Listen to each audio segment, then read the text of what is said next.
We are live. Okay, good. Good morning, everybody. This is Mark Bennett, your moderator for this morning's session.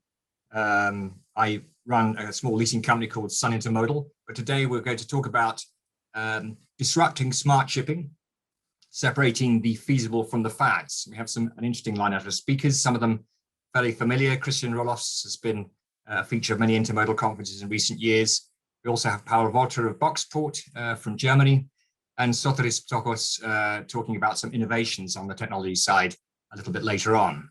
I'd like to say that this session is being sponsored by Ocean Insights and by Globe Tracker.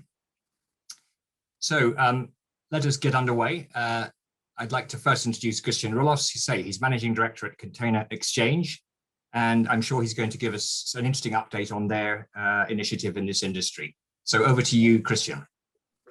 Perfect. Thanks a lot, Mark. Super excited and glad to be here. This time not intermodal on the ground, but intermodal online. So it's a good change. I will talk a little bit about Container Exchange, of course. I'm one of the two co-founders and co-CEOs of that company. I'll talk about Container Exchange, but primarily I talk about our newest data play in this sphere, because I think that might be most relevant and also most actionable for the majority of the attendees. If you have any questions, please feel free to just pop that in the chat. I think this is how we'll work and run the Q&A. Now let me quickly share my screen. Give me 1 second. There you go. Hope you can all see this, but I think it looks good. Yes, what am I talking about? The Container Availability Index. Why are we doing this? Why are we focusing on this? We run containerexchange.com, which is a neutral online container leasing and container trading marketplace or platform, where we bring together container owners with container users in order to facilitate transactions. As such, we help freight forwarders to get access to third-party container equipment, reduce manual workload, reduce operational tasks, increase efficiency, and the like. As such, we have collected quite a bit of, or are collecting quite a bit of data on container movements in and out of ports globally. And so we started to look at that data originally about 2 years ago, building our what we call Container Availability Index, which essentially tracks container imbalances and container availability across, I think, 63 ports now globally in detail. What happened then was that COVID hit last year, and as you all know, it created a lot of imbalances, a lot of upheaval in the supply chain. And a lot of market participants were lacking the transparency to do effective planning of their cargo flows, of their equipment supply, but also of their equipment repositioning strategies. If I think about container liners or container leasing companies. Also, container prices have skyrocketed, as most of you will have felt in your day-to-day businesses. And what companies were really lacking, and what a lot of our clients were approaching us for, is data and visibility. And that's when we said, okay, we have built this index about two and a half years ago. Let's see what this can do in this crisis, and we made it accessible for everybody. That's the Container Availability Index. I'm going to go to our website in a second and show you how that looks like in real time. But essentially, it's an index that tracks all container movements in and out of the port, and in a very, very simplified manner. It just looks at the number of containers going in, the numbers of containers going out, does a ratio, and if it's balanced, the index shows 0.5. So just the same number of containers go in, then go out. So it's a balanced market, versus above 0.5, it's more containers coming in than going out. So it's a surplus of containers. At very, very extreme sort of ratios, the index switches around. That's a feature of the index. So if you have a lot of months where there's more containers going out than going in. We'll see that in Shanghai in a second. You have a severe shortage, no safety stock anymore, and then the index becomes balanced by default, just because there's no more containers that can go out that don't come in. Cool. Let me really quickly show how that looks like on the website. It's containerexchange.com. Go to learn and then container index, where you can register for updates via email as well, and register for CAX Premium. But all of this is freely accessible for all of you, and I hope this potentially helps you in your day-to-day planning and operations a little bit. How do I interpret this data? We now have here weeks 1 to 52, so the entire year. For Los Angeles is selected for 40-foot standards and high cubes. We combined these equipment types. And then we see 3 lines. The gray one is 2019, the orange one is 2020, and the green one is now 2021. And what we see, if I look at 2020, is really that equipment availability in Los Angeles has decreased over the year. And then towards Q3 last year, we had a severe buildup of equipment on the ground because of the dock workers all catching COVID, congestion in the port. You all have read the headlines until November last year, and then a significant decrease as a lot of liners have really focused on getting all their units out of the US, out of Europe, back into China. So this is the impact of a big repositioning push that we see. And now things are slowly getting back to normal, as you can see here in 2021, the green line. So we're really getting sort of towards the normal range of equipment availability in Los Angeles. One more example, let's look at Shanghai, which is also on everybody's mind. Again, the orange line is 2020. You see sort of especially towards the end of last year, a severe decrease in container availability down to 0.02. And so this is really the lowest that we've seen the index ever to be. And so there's virtually no equipment available anymore. Freight forwarders were paying $2,500 for a one-way container on exchange in order to get equipment. So really a crazy time. How can you use this in your day-to-day work? If you're a carrier, if you're a leasing company, you can use this data to improve your equipment planning, to improve your repositioning strategies. If you're a container trader, you can use this as pricing indicators. Where will container prices develop to, depending on container availability? And if you're a freight forwarder, you can improve your planning with regards to are SOCs or COCs more interesting to use? Which ports should I target for my export shipments? Should I go to Antwerp, Rotterdam, Hamburg if I have the choice? So these are the kind of things that I can do with that data.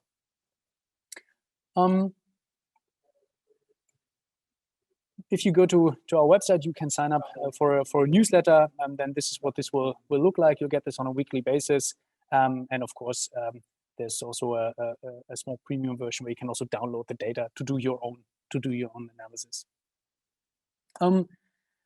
Last slide, and I was told to show this from our sneaky marketing team. In the Intermodal Connect, if you come to our booth, you can send us a message and sign up for those free CAX updates, and there will be 5 lucky attendees that win the CAX Premium for free. So go ahead, enter the raffle, and then try your luck. Would love to see you win this.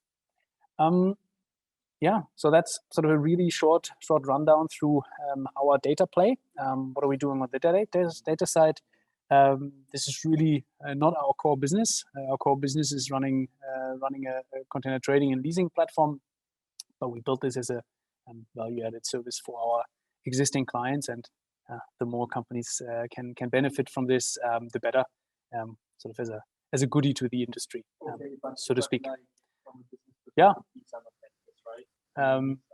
Getting towards the end of my presentation. I'm not sure, Mark, how you want to run this, whether you want to do some Q&A right now, or whether we want to do Q&A towards the end. I think we can assume that people are still relatively quiet at this stage in the morning. Christian, judging by Christian's coming in at this stage. But let's continue. I think we'll pause with your presentation now, and we'll go on to the next presenter, and then we can obviously group questions at the end. So let me introduce Paul Walter of Boxport. Paul, I don't know enough about what you're going to present, but I'm sure I'll be wiser in a few minutes' time. So please go ahead. All right. Thank you, Mark. Thank you, Intermodal, for having us, for having me here at Intermodal Connect. I really look forward to the end of this year, where we hopefully all meet live and in person at the Intermodal on the ground. Let me quickly share my screen.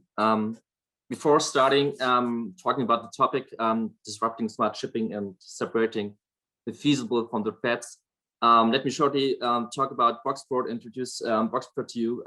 Boxport, it's a B2B marketplace for container traders, for shipping lines, for leasing companies. So for every company, every player in the market who wants to buy and sell containers online, it's like like an Amazon or like the eBay for the container world, for the container trading industry. So it's really easy. We are your contractual partner, and we are your only point of contact if you want to do container trading. We are live since 2019. We are available in 184 countries in the world, and we've got a great sales team and customer service team which supports you while trading on our platform. There's just this subscription fee. You get a little share of transaction being placed on Boxport. Maybe that's it to Boxport. So let me hop into my slide deck and into the topic I want to talk about. I want to talk about our industry and how our industry is maybe did in the past, and what my outlook is, my personal outlook for the industry for the future when it comes to digitization and technology.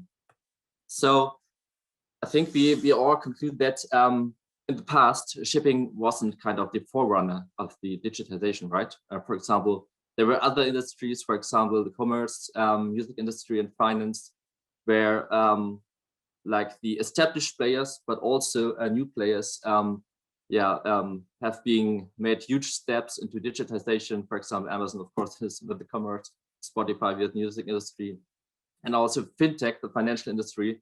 Now it's making use of digital tools. But in my opinion, and that's I think it's obvious, that doesn't mean that that our industry, and with it the whole shipping industry and the logistics and supply chain, isn't developing and is not catching up. Maybe to know or to get a sense of how the future could look like, I think it's important to have a look into the past and the reasons for the slow adoption in the past of digital tools. In my opinion, it was also the low visibility of the market and of the industry among the seas, which definitely changed over the last, let's say, 12 or 18 months, big time.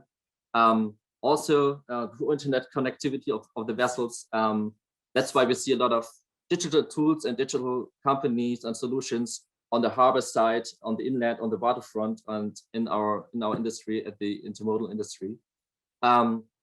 Also, the industry was focusing a bit on generating returns from asset trading and being cost efficient, rather than in operational improvement. And so that means that there isn't a lot of money, a lot of capital which is spent on the digital tools and innovation. Also, the shipping and the container intermodal industry is a highly fragmented industry, and fragmentation never plays a beneficial role when it comes to innovation and when it comes to adopting technologies. And also, in some ways, you could speak of the intermodal and of the shipping industry in a whole as kind of a capital constrained industry. But again, there's always a but. This begins to change, or even it has begun to change in the past. So where are we now? What's the status quo?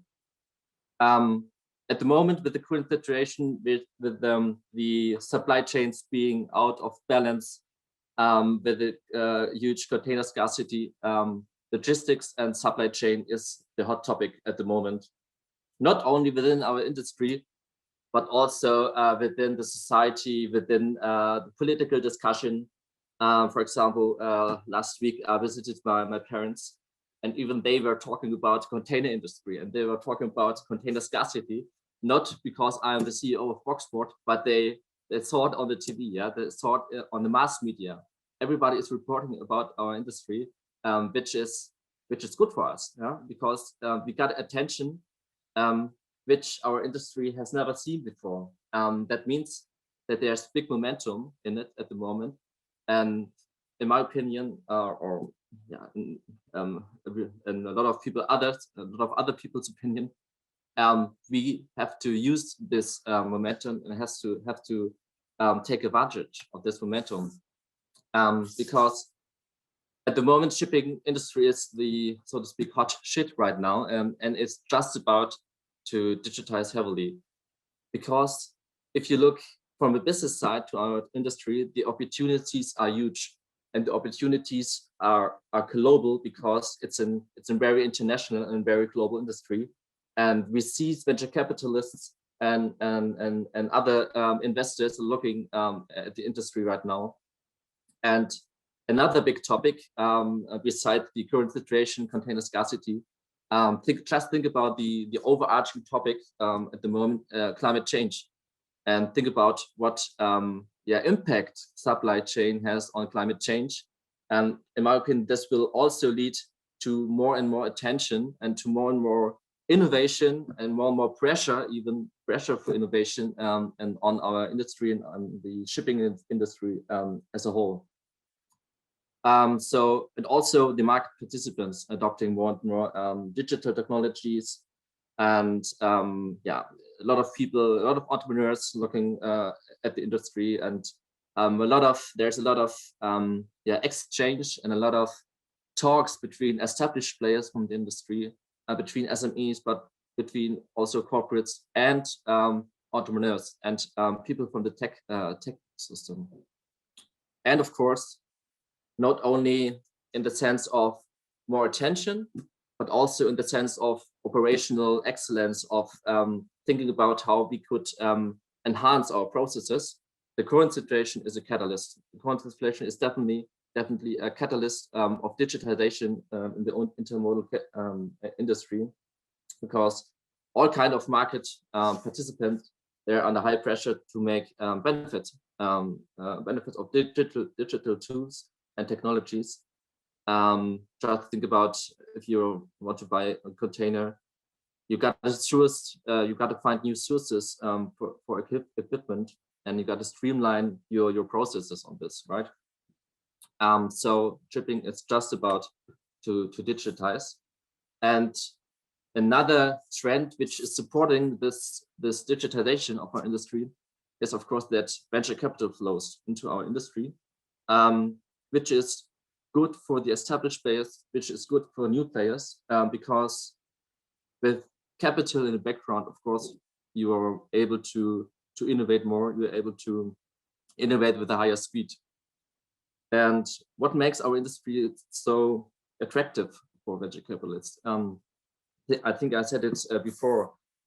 The industry, even narrow and even niches within our industry, can create enormous value, because in the proportion of the investment you're doing within a little niche, the return on investment is huge, because even niches within our industry are huge and are global and have a lot of potential. That's it's very attractive, of course, for people who want to invest into the digitalization of our industry.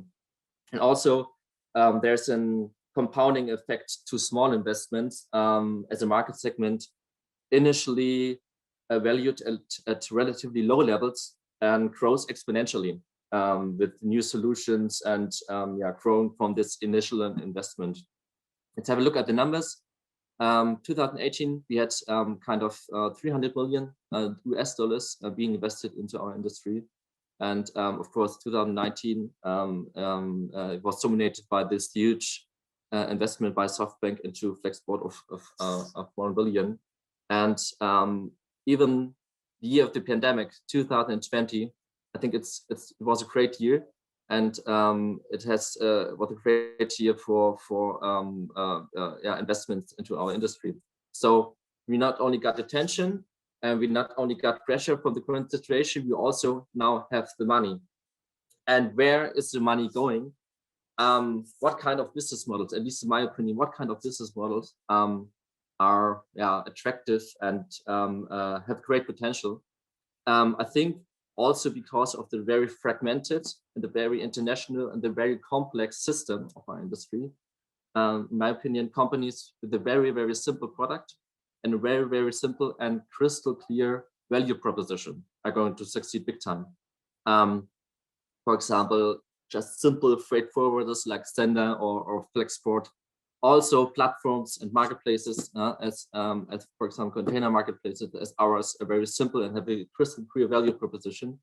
Also different kind of tracking systems which are clear and give the CEO and the CFO of the companies a clear benefit. And visualization tools are also good and simple business models which will succeed, I think. And once again, even niche markets, it's worth looking at niche markets, and it's worth innovate within niche markets and digitize those markets, because in our industry, because it's so internationally and global and big, even niche markets will give you a great return on investment. So maybe to sum it up, companies which products that are creating like real value for the customers will do extremely well. And if you enable your customer to do more with less, so to speak, I think there's no other way than success for those kind of companies. If you're a founder, if you're a startup, or if you're an established one and innovate your own product and an innovative business model, it applies for all. Yeah? Yes, maybe to conclude a bit here at this time, tech has to, of course, has to solve real problems in the real world to succeed. I don't care what type of technology you are running or I am running, it's just have to solve the problems that the industry has. And it has to work on every level of the supply chain. If the CEO and the CFO will benefit from it, it's a good thing, and I think the people will adopt this kind of product. Niche markets are exciting, and market participants adopting more and more technology. I think we see it everywhere in our industry, and yeah, I think now it's the time. The market is ready. The market participants are ready. The investors are ready. And you just have to really elaborate on your product market fit, and you just have to talk to your potential customers, being very customer focused, and define your product market fit even sharper with the feedback you get from the customers, right? Also, the current situation supports technological development from the attention side, from media, from other industries, from the attention side, from the investors, and also from, if you look at the pressure we are having at the moment to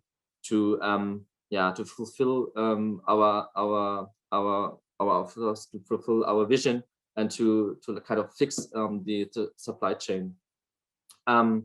Maybe one last advice from my side, or thinking or thought from my side. The only way to survive and to succeed is to always disrupt yourself and disrupt your own business model and your product. And with this disrupt, I mean not only enhancing it a bit or make it more efficient, but also to really change the way you are doing things from the ground. Because if you don't disrupt yourself, others will do it. Because there's a lot of attention at the moment, and a lot of people are looking at the industry and thinking about how things could be done better with capital and with technology they have. So it's the right time for all of us to really think how we can innovate and digitize our industry, because if we're not doing it, others will come in this space and will do it for us, and we are the ones being disrupted. Yes, I think that's it from my side, Mark. I'm happy to answer your questions and the questions of the audience after all presentations. And if there are questions still in the end which are not being answered, I'm at Intermodal Connect. Just ping me, and would love to have a talk. Thank you, Paolo. That's I think we will certainly pause for questions at this stage. There are none flowing in yet. I'm sure after a second or third coffee, perhaps people will be more verbal in their questions for us. Just to say that a couple of people have actually mentioned that they can't hear this presentation very clearly. I'm getting a very good sound here. I think that the Intermodal people have been working behind the scenes to try and improve that, but so I didn't have any problems. But if there are, obviously, please send a chat message through, and the Intermodal staff are watching, and they can try and assist you directly. Anyway, so thank you, Paul. And now I'd like to introduce Trios Stokos of People company, who I think will give us a very interesting presentation on some new technology, but I'll say no more and just hand it over to you.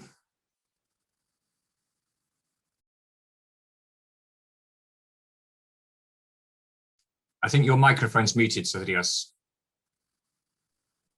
Yep. How's okay? Correct? Well, I was saying that thank you very much, Mark, and thank you, Intermodal, for organizing all this outstanding event and connecting the industry most innovative stakeholder. Needless to say that it is my great pleasure to be with you here today.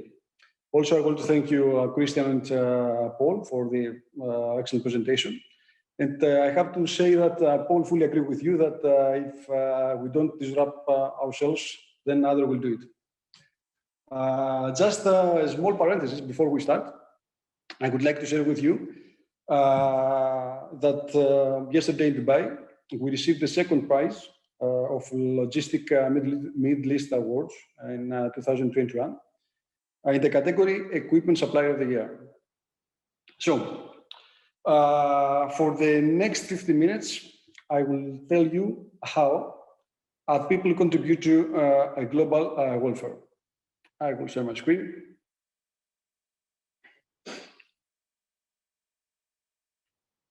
So,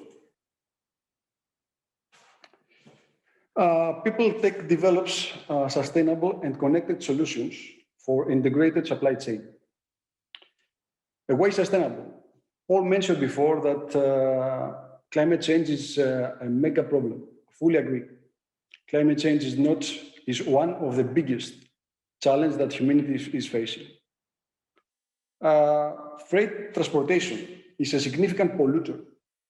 If we don't take further action, the CO2 emissions are projected to increase significantly until 2050, reaching 6.2 billion tons of CO2.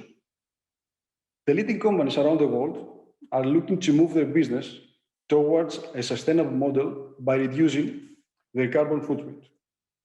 How do we support them? How people support them? We develop as eco as possible, robust, durable, and smart logistic units. We have developed the next generation container that we name Container 2.0. It has been certified, patented, and tested above the ISO standards.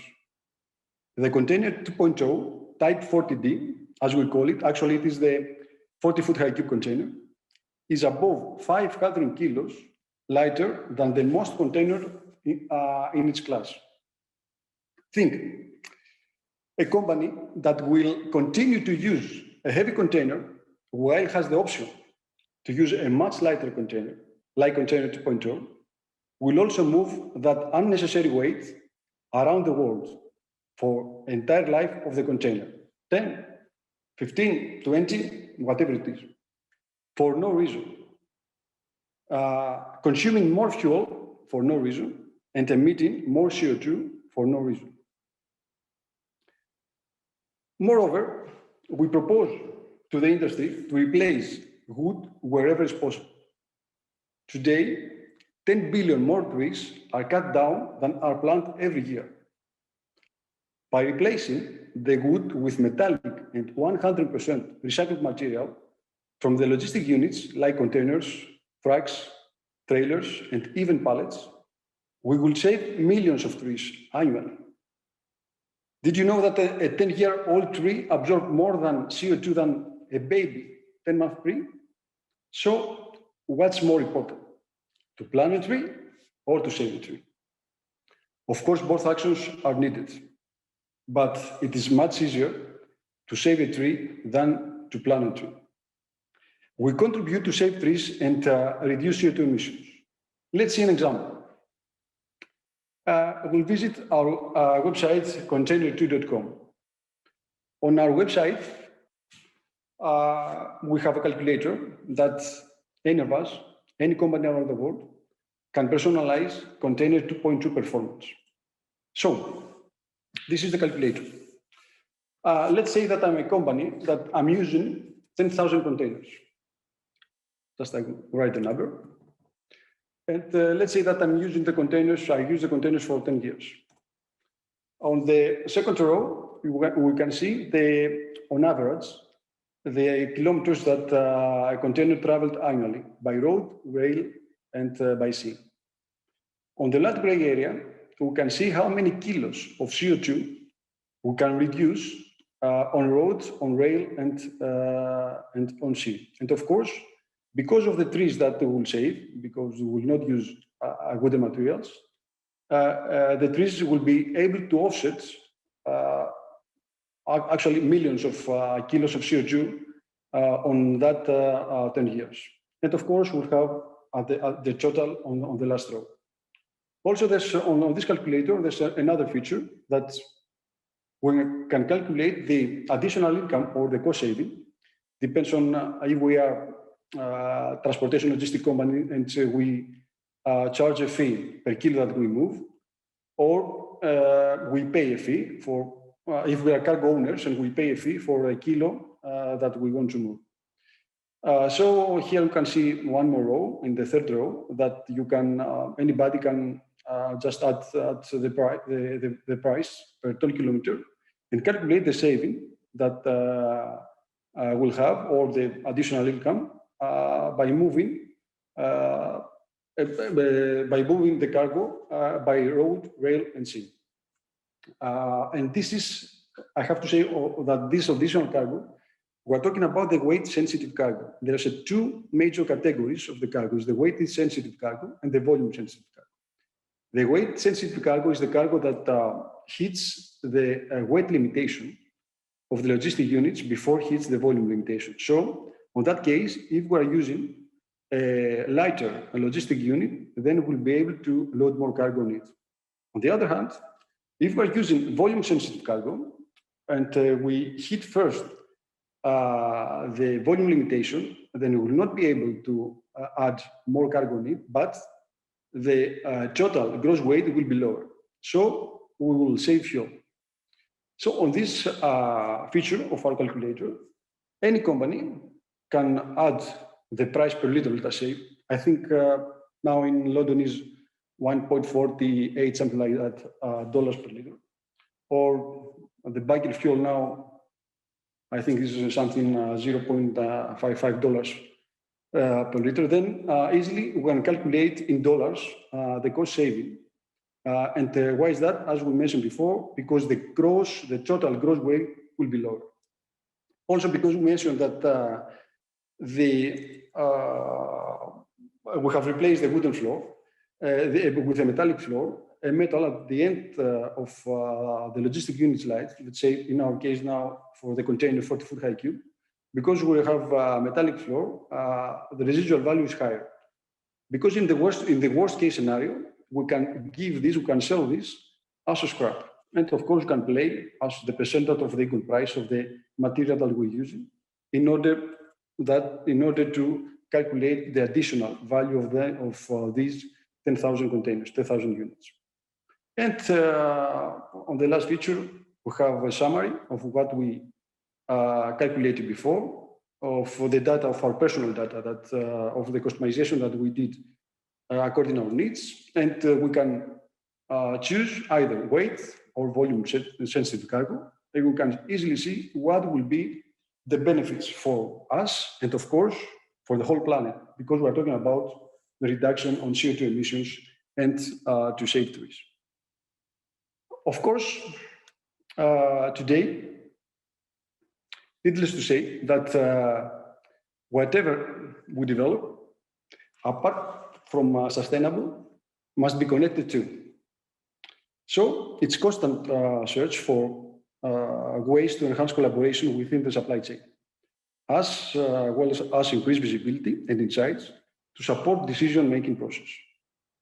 We're delighted to announce a new patent grant, actually, I think it was 2 days ago, for our continuous real-time monitor solution, which can be applied to a new and existing containers. Now all containers can be smart and can connect the cargo inside the container with outside world. This is very important. We can see inside the container. The containers can be smart by themselves without any additional external device. The containers can be smart by themselves. Oh, we can see conditions such as temperature, humidity, location, door open close, cargo load and load. So we have proof of delivery, tilt, soak, and charter. All of this can be monitored 24/7. And of course, we're talking about global tracking. And all of these are based on Open API. The device, the container, can transmit the information to any system.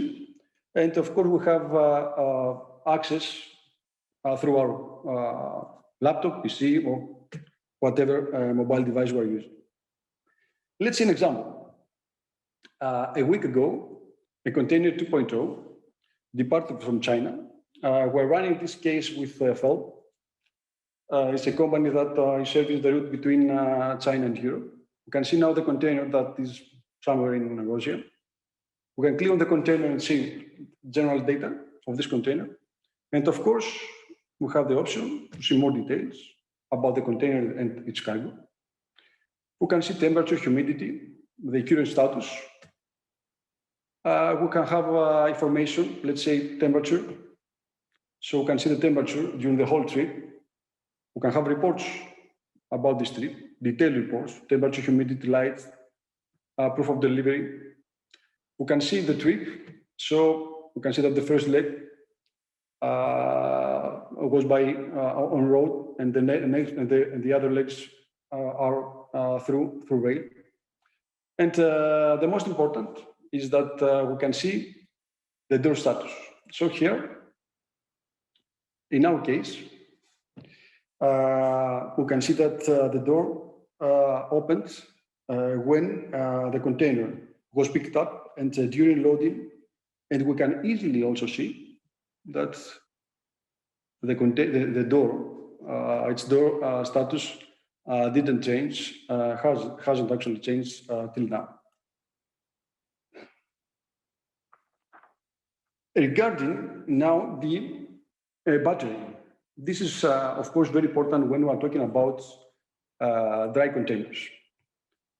It's a huge challenge. So what we did, what we have developed, actually we have developed our own batteries, and we have extended its battery life up to 10 years.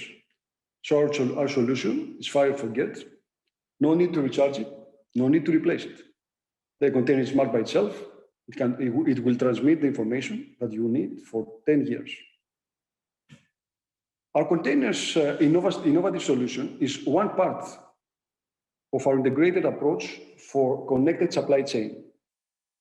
Our smart device can be installed on any logistic unit, truck, trailer, pallet, even a box, and transform into a smart live asset. Technology makes the world smaller, more visible, and less distant. We develop eco-friendly and profitable solutions for a connected world. We would love to connect with every one of you and to create a shared value. This is the end, and we are at your disposal for any questions you may have. Sotirios, thank you very much for that interesting presentation. The questions are not flooding in today, but that's fine. We have one question come in already, just for you specifically. We'll open it up for other questions in a second, but it was to do with where you had the container tested and certified. Actually, the container is certified by Lloyd's Register and tested in China. We can collaborate with any manufacturer around the world. Now we have signed an agreement with one manufacturer, and we tested there in actually in September 2019. We have certified a 40-foot high cube. Now we have designed and we are going to certify the 45 foot, 53 foot, and 20 foot. And also we are going to apply our technology to all reefer containers.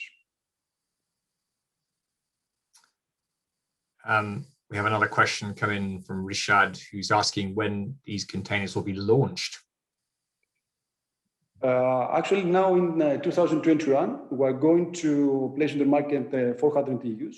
We are discussing with leaders in the market, leasing companies, SOC, or container city liners.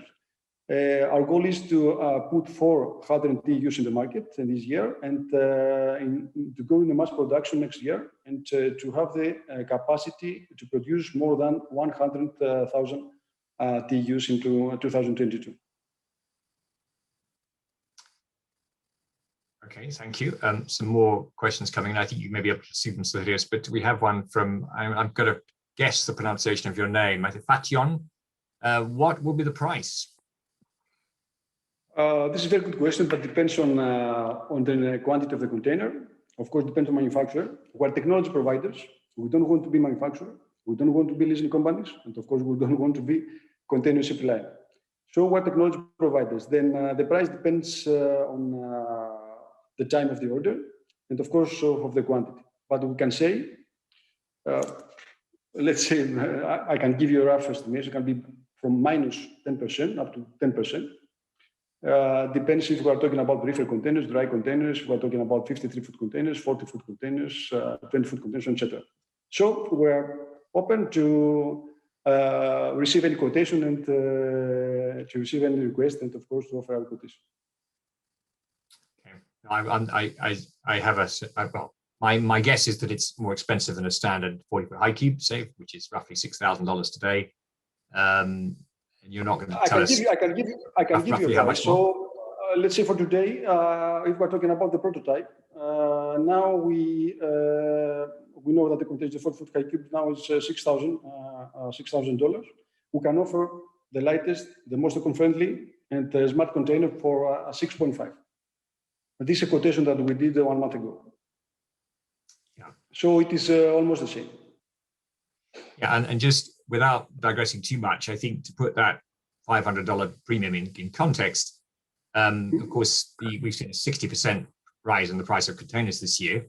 And having bought a few containers in my career, I know that people get very sensitive about a $10 or $20 difference. That obviously matters if the price is pretty stable. But I think what this last 12 months has taught us is that we've seen huge fluctuations, obviously, in container price, but also in freight rates. And so when you look at the difference in freight rates over that year, I think the freight rates probably are much more reflective of the costs and investment that's made in this business to move cargo around the world. And of course, $500 amortized over a 15-year life is much less important given the value that these kind of innovative products can give. Well, I know that in a normal market, if we'd gone back to 15, 18, 20 months ago, people might say, well, we can't pay $500 more. And so the upfront investment cost is always going to be an inhibitor for shipping lines who are given a budget to try and work to, or leasing companies given a budget to try and work to. But as I say, I think this last 12 months has taught us that the rule book has been somewhat torn up, we can perhaps come back to that. There are quite a few questions coming in. Again, Sotiria, sorry, Paul and Christian, I'll make sure there's some questions for you later, even if it's things that I bring up myself. Somebody's asking how heavy the battery is, and also a question from Douglas McElroy. Okay, he's asking how we integrate the speakers into each other's presentations. Well, I'll try and do that a little bit, Douglas. Battery weight life, people saying it's impossible for a battery to last 10 years? No, we can give a guarantee up to 7 years, but the battery life is up 10 years according to the calculation we have done and the consumption according to our device. So we have developed our own batteries, and of course we can try it and we can see that this is possible. Of course, I know that this is the best in the world. Actually, not the best in the world. It's more than 2-3 times up from the second one. And I cannot say more about the battery and the technology behind it, but we have developed battery just for our device. Okay, so what I'd like to do, just because we had a question saying how these presentations all link together, I think the fundamental message, of course, is that all three of you are presenting programs that have disrupted the industry. They're innovative, they're new, they didn't exist a few years ago, whether it's container exchange, whether it's Boxport. And I think that's really why they're on this particular platform. It's always difficult to mix very different applications, but all of them could make are making a significant change to the industry. And one question for you, Christian, that's come up is the impact of the COVID crisis on your business. What impact has it had? Actually, a very, very positive one. Sometimes it feels a bit bad saying that we're profiting from the crisis a little bit, but because we're offering a lot of flexibility, both for container users as well as for container owners, the current environment really drove a lot of traffic, a lot of interest, and a lot of business towards exchange. So liquidity has skyrocketed.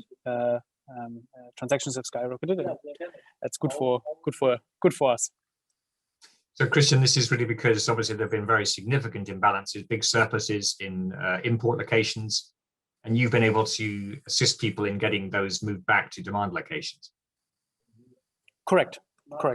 That way, and in many cases, we were one of the only sources of equipment available. So if you're a freight forwarder and you want to ship cargo from Shanghai to, I don't know, the US or Europe, and your normal liner contacts say we don't have any equipment available, then on exchange, usually there was a very, very high chance that you could get that equipment for a one-way lease, for example. Okay, thank you. Let me just try and bring in Paul as well here. I think what I would like to just get spend one minute just talking about some of the reasons that the market has been so extreme. Obviously, we know there's a pandemic, but I think it really started quite a bit before that. In 2019, there was a significant softening of cargo volumes moved globally, probably on account of the US-China trade dispute, but also I think there was weaker demand from Europe for imports from Asia during that period. As a result of that, the container industry, shipping lines and the leasing companies that owned the containers were selling containers that they didn't need because there was a surplus, and obviously older boxes get purged from the fleet. Container prices, as those who are in the container trading area, were reasonably firm during that period. They started to soften, of course. And so from probably mid-2019 to actually around mid-2020, it could be argued that the world container fleet actually shrank, which is really unusual. It's been a picture, if you look at the graphs of container fleet over the last 30 years, it's been one of continuous growth, maybe some pauses for breath, and in obviously 2009 was an example of that. But to see the fleet shrink, it's extraordinary how, when you get a period where people are selling boxes and not actually adding equipment to the fleet to replace those, that this string becomes very tight quite quickly. So the second you get an upsurge in cargo, which of course happened middle of the year in 2020, probably with people stuck at home bored and starting to buy more products, I think this is the general conclusion. So we actually saw an increase in trade.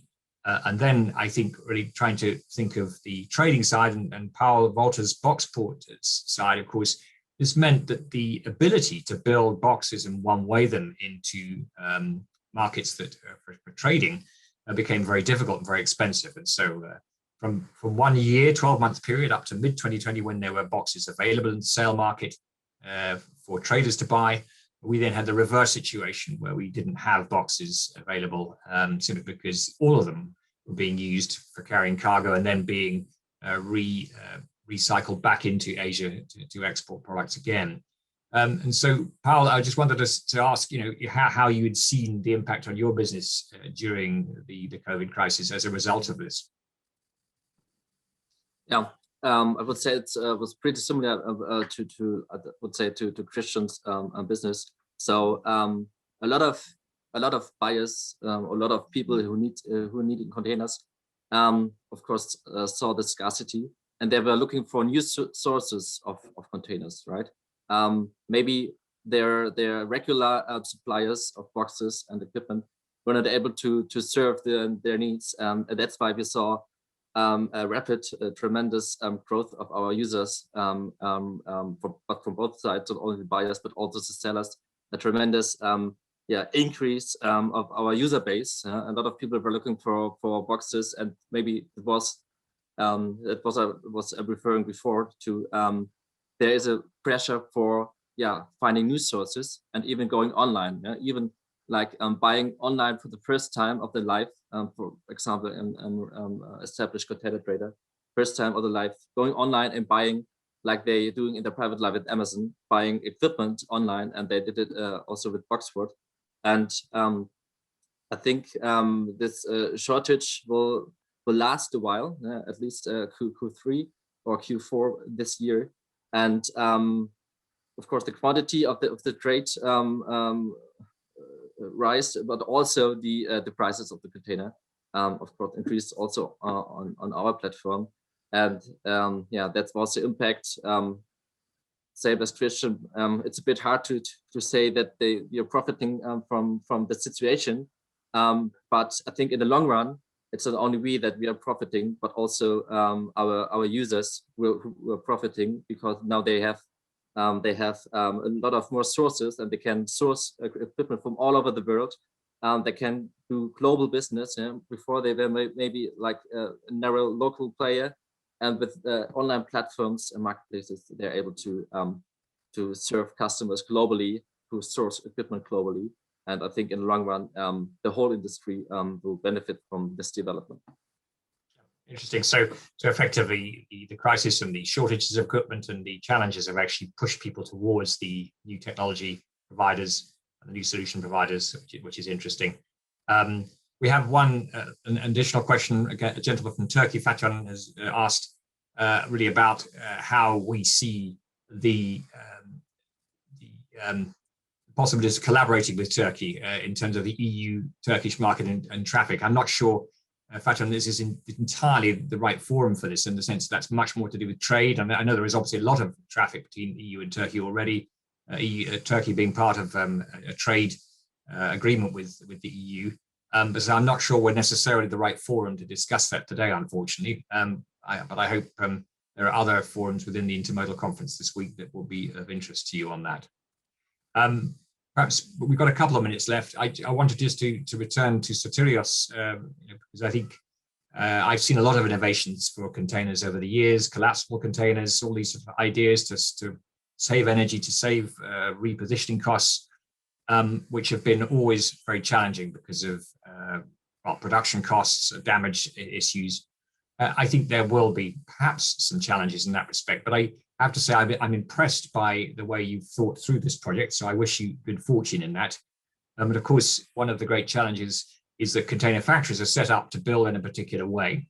And so inevitably, when you produce a different design, there are disruptions. And so volume, I guess, is what you need.